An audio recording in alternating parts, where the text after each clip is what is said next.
হাসপাতালের বেডে শুয়ে অনুভব, আর তাকে দেখি কান্নায় ভেঙে পড়ল লাজু। ভালোবাসায় ভরা এই মুহূর্ত দেখিয়ে সবাই অবাক। পুরো ঘটনাটা জানতে ভিডিওটি শেষ পর্যন্ত দেখুন, আর এখনই চ্যানেলটি সাবস্ক্রাইব করে লাইক দিয়ে পাশে থাকুন। নতুন পর্বে আমরা দেখতে পাই লাজু দৌড়ে হাসপাতালে চলে আসে অনুভবকে দেখতে।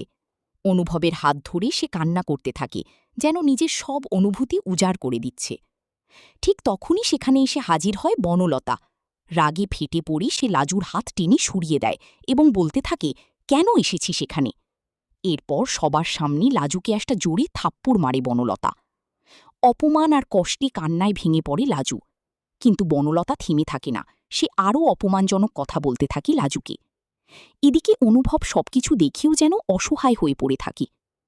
এখন প্রশ্ন হল, লাজুর কি উচিত বনলতার এই অপমানের জবাব দেওয়া? আপনাদের মতামত কমেন্টে অবশ্যই জানান। আর এমন আরও সিরিয়ালের আপডেট পেতে এখনই আমাদের ইউটিউব চ্যানেল সাবস্ক্রাইব করুন এবং ভিডিওতে লাইক দিতে ভুলবেন না।